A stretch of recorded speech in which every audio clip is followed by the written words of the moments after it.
What's up, guys? It's Coach Grant with First Down Training, and today we're going to be talking about how wide receivers can be a smoother route runner. So how you can be the smoothest route runner on your team. We're going to be talking about 3 specific things you guys can do at the top of the break, off the line, and be able to get out of the routes much smoother and much cleaner. That's everything a college coach is looking for when it comes to route running. How smooth are you into the break, and how smooth can you get out of this break? So that's what we're going to be discussing today. But also, fellas, if you guys want to know 3 specific things that wide receivers need to put in their highlights to make themselves stand out when it comes to that recruiting process, check out that very first link in the description for a blog post we wrote yesterday on what wide receivers need in their highlight tape. We talk about the specific plays that you guys got to showcase, the specific aspects of your game, and what a college coach is looking for specifically. So check out that very first link in the description, fellas, for that free blog post. Hope you guys can check it out and it gives you some value. Let's get started. So the first thing we're going to be talking about here is your cuts. So you don't want to reach on cuts. That's the main thing. That's the number one tip to be a smoother route runner. So many guys, they get so caught up because they train wrong, and we're going to be talking about that. So this is going to be a rocker step here.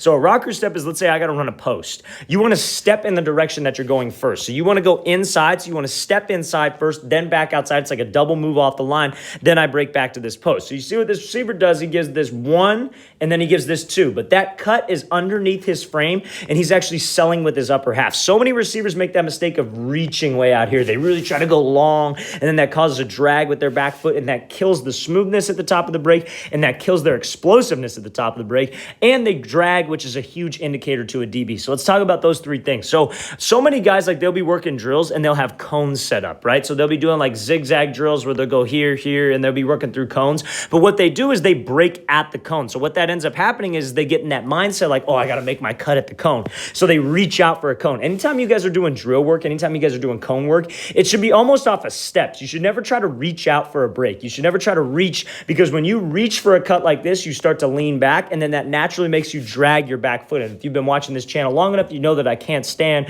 when receivers drag their back foot like that. So it's really important that when you guys make any kind of cut, that it's underneath your frame, it's an explosive spot, and you sell with your upper half. A lot of guys like to reach for a cut because they think that it sells. They like to go out and they like to go here, and then they reach way out because they think that, oh, if I reach and I step super wide outside of my own frame, not just outside of his frame, that's what's going to get me separation. A DB ain't looking at your feet, right? So there's no point in reaching for a cut. Where's the DB looking? He's looking at your hips. He's looking at this torso, right? So when you guys can actually sell with your shoulders and your hips and keep that cut underneath your frame and make it sudden, make it explosive to where you could actually drive and accelerate, because the acceleration is what keeps you that separation. That's how we get space, right? You got to be able to sell with your upper half, not sell with your feet and reach out for a cut, lean back, and make yourself slow, okay? So that's the main key. That's the number one thing to make you a smoother route runner, is don't reach on cuts, don't drag on cuts. Make those cuts underneath your frame. Be nice and smooth, nice and sudden, but they're underneath your frame and outside the DB's frame, but you sell the route with your upper half. Let's watch the thing again, full speed one more time. Perfect example of how to use that rocker step. Even if that were a single cut,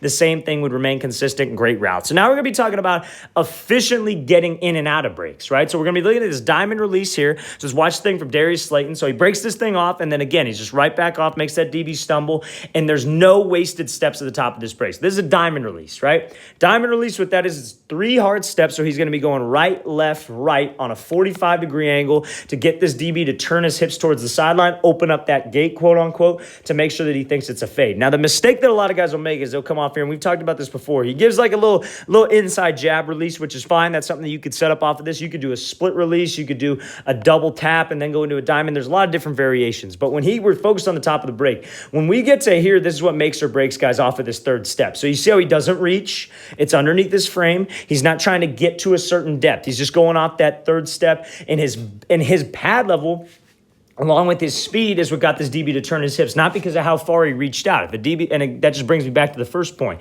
But now in this spot right here, this is what makes or breaks guys. They'll break off of this step, and then their 2nd step doesn't go anywhere. And then their 3rd step doesn't go anywhere. But you see how when he breaks off of this, it's 2, 3. That 3rd step's already out of there. It's just 1 cut, and those 2 steps are taking him out. There is no wasted steps at the top of this break. That's how you can be a smoother route runner, because so many guys will come off here. They'll break off of this 3rd step, and then their 2nd step will be right here. Then their third step will be right here. And then they got to get going again. It's like they got to start on the route, they stop on the route, then they start again. There's no explosion. There's no energy created off of this one cut to be able to get you out efficiently. And that's what we got to be able to try to achieve when it comes to any kind of route, right? Even if you're running a post 15 yards downfield and you're breaking here, you shouldn't be taking choppy steps. You shouldn't break off your right leg, then go left, right in the same spot, then get up into it. It's not a snap down. It's a single speed cut. It's just a single stick. So you got to be able to get out efficiently. Now, how can we do that? How can we actually get out efficiently? Because it's very easy for me to just sit here and say, oh, you want to get out in one step. How can I actually do that? When you make that cut, it comes down to being underneath your frame,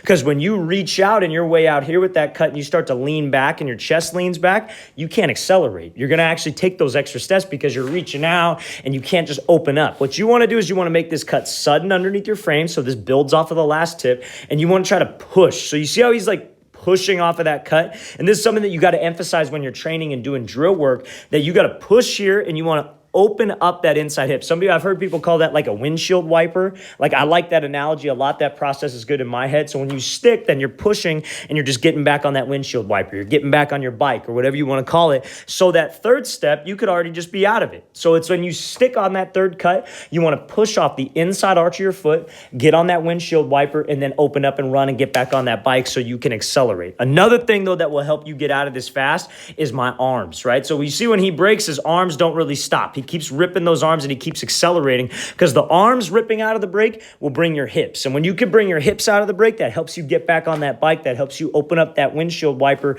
when you actually push off of that third step. So you got to make sure that I'm sudden with the cut. It's underneath my frame. I'm pushing off the inside arch and I'm getting on that windshield wiper and ripping my arms. That's how you guys can get out of breaks, especially when it's a single speed cut, efficiently and eliminate wasted motion. Because when we eliminate wasted motion, this DB has no time to recover. DB is one of the hardest positions on the field because they're playing a guessing game for 4 quarters, right? So for 4 quarters, they have no idea what we're doing and they're trying to go off indicators and they're trying to make their money off of the mistakes that we make, right? But if I don't make any mistakes at the top of the route, I'm a salesman with my routes and I can get out efficiently and accelerate. They got nothing for it, right? It's not about what they do right. It's about what we do wrong, which is what makes their job so hard, but that's also what can make our job a lot easier. Let's watch the thing again, full speed. Very smooth job getting out of that break and accelerating and winning that race back to the ball. So now we're going to be talking about pad level and arms. We already talked a little bit about arms, but that's the third thing to make sure that your brakes are fast. So we're looking at this route here from Antonio Brown. It's going to be like a speed out route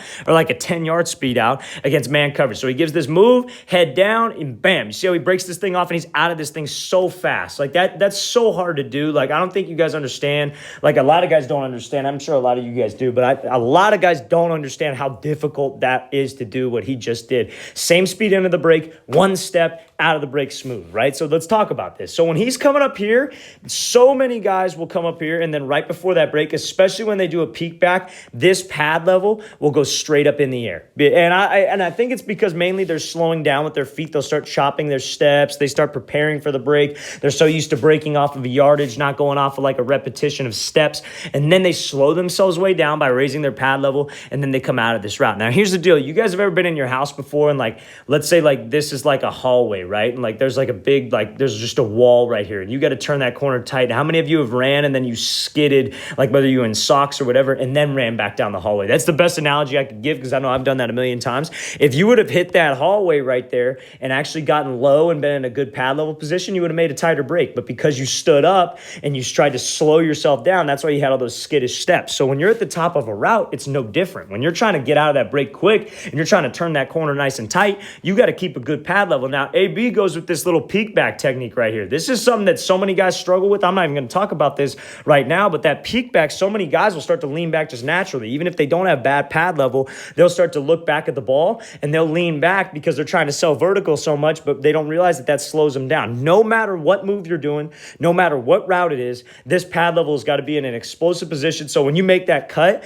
it's very easy to get back on that like 90-degree angle break. It's very easy, like let's say he's running a corner, to stay on that 45 and not drift up here, because that drift is wasted steps, wasted motion, which allows the DB to recover, right? And so I got to make sure that I stay in a good pad level position so I could use my arms, I could use the explosiveness of that cut to actually be able to get out of this break. And let's talk about this again too. Look at his second step. Where's that going? He's open up, he's doing that windshield wiper. He sticks, it's underneath his frame, he's pushing out of there, and that third step is already out of the break. That is the definition of a speed cut, that's the definition of an efficient cut, and the definition of a smooth route. So the three things, fellas, you got to make sure that you keep a good pad level coming in throughout the break. You got to be sudden with those feet and cut underneath your frame, and you got to make sure that we're eliminating wasted steps at the top. Those are the three keys to being a smooth route runner. Let's watch the thing again, full speed one more time. Great example of having a great pad level, even using a peek back technique and getting out of this break efficiently. All right, guys, I really want to thank you for watching. I really appreciate it. If you guys have any questions at all, please feel free to leave those in the comments below. I always appreciate the feedback. I always appreciate you guys giving any suggestions on videos that helps you with new ideas, so I always appreciate that.